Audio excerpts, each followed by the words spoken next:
Hey guys, welcome to Lingua Marina and welcome to a new class. I just love filming in the studio because I can put on different outfits and then I can adjust the light on that wall based on my outfit because it has different colors. And I'm this I can't call myself a geek, but I really like playing with different devices. So I hope you're enjoying this too. I hope you're watching these videos regularly so you're able to notice the differences in my studio. By the way, before we get into the topic, quick question for you guys. Would you like to see some vlogs from Silicon Valley, or you'd rather stick to the classes? Because I know vlogs can be really distracting in terms of like when I'm showing you around, you might not remember what I was talking about because you're focused on the visual. In the format, when I sit down in the studio, you can focus on what actually is going on in the class. So let me know in comments down below. Would you want to see some vlogs, or would you rather have me stay in the studio? Okay, today we're gonna talk about replacing a phrase, for example, in your vocabulary, because this is another phrase that we use all the time. For example. I remember I heard for instance for the first time when I was back at school, and I was like, well, for instance doesn't sound very natural just because I heard it for the first time. And then I just started to realize that people use it more and more often than I expected. So the first phrase that you can use to replace for example is for instance. Basically has absolutely the same meaning as for example. An example of using for instance: my friend loves to eat chocolate. For instance, he ate 2 chocolate bars today. For instance. E.g. exempli gratia, whatever. This is Latin. I don't know Latin, but this e.g., this contraction is used in written English. So whenever you encounter a text and it says e.g., you just read for example, or you can also say e.g. People just say e.g. But if you want to be 100% correct, or if you want to sound smoother, because e.g. does sound a little like, I don't know, it sounds like it's written. So whenever you're reading a text, you see e.g., that means for example. Such as.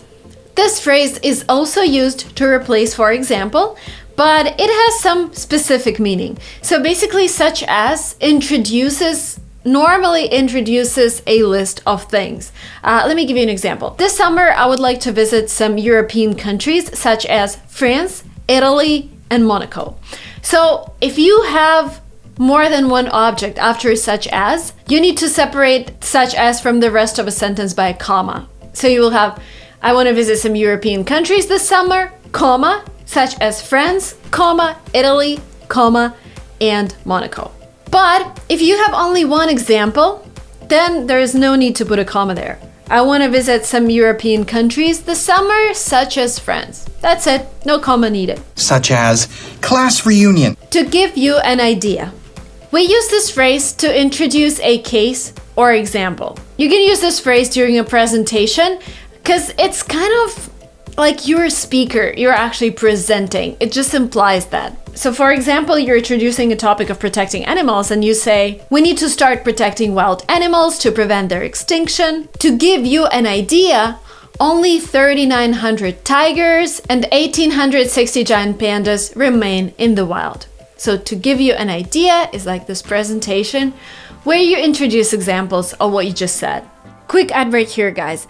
I watch one Netflix movie per week. I try to, or one Netflix TV show, because it really helps me not only improve my English, but also understand the context. And when I watch those movies, I not only increase my vocabulary and work on my pronunciation, I also have some common topics to discuss with native speakers. I also get more understanding about the American culture. And one of the movies that I can highly recommend is called I Care a Lot. Like, this would help you understand America, first of all, and it's a great movie. Another one I watched, it wasn't on Netflix, it wasn't YouTube Premium, it was Citizen Kane. There's another documentary on Netflix about the admissions scandal when people got fired from universities for taking money. What I mean is there is so much content that would help you improve English, but sometimes I get really frustrated that when I travel, it's not available in that country. Like when I was in Russia, I couldn't watch Netflix, couldn't watch HBO, I couldn't access my bank. But there is a thing called VPN that helps you access different websites because you can set your location not to a country where you are, but for example to the United States, and then you can access everything. Like a lot of people ask me how to watch Meghan Markle and Prince Harry interview on CBS. Well guys, install a VPN, go to CBS and watch it for free. The sponsor of this video is NordVPN, and it's a super fast VPN service that will let you stream, that will let you watch all your favorite movies from a location of your choice. They not only give you access to your favorite entertainment websites, but they also help you stay anonymous. They protect your data if you're surfing on the internet from the airport or from a coffee shop using public Wi-Fi. They don't do any data logging. They have 24/7 customer support. They support up to 6 simultaneous connections, and they have double data encryption for increased anonymity. They have an extension for Chrome, so you just install it and it's there for you. You activate it when you need it, and it's compatible with most operating systems, including Windows, Mac OS, Linux, Android, etc. Because you watch this video, you get a special deal. Every purchase of a 2-year plan will get you an additional 1 month free. Go to nordvpn.com/linguamarina or use code linguamarina to get a 2-year plan plus 1 additional month with a huge discount. There is a 30-day money-back guarantee. So it will cost you only $3.71 a month. Plus, you get an additional month free using my link below. Guys, this is a great offer. If you're struggling to access your favorite movies, go ahead, sign up with NordVPN. The link will be below. Thank you guys from NordVPN for sponsoring this video. Imagine is another phrase that is used to replace for example. So in this case, when you use imagine, you want the person to feel what you're talking about. I love working from home. Imagine spending morning, afternoon, and evening with your baby without having to commute, and then having those 2 or 3 quiet hours in the office again without having to commute. Of course, if you have a home office. This imagine just makes the situation more relatable. Imagine. A very similar phrase to imagine in terms of what it means is the phrase picture this. Americans use it a lot. So, for example, for instance, you need to know how to perform a CPR. Picture this. Somebody loses consciousness and you don't know what to do. Like this picture this makes a person actually think about the situation when somebody faints in front of them and they don't know what to do. So CPR is like this heart massage, and when you help a person breathe.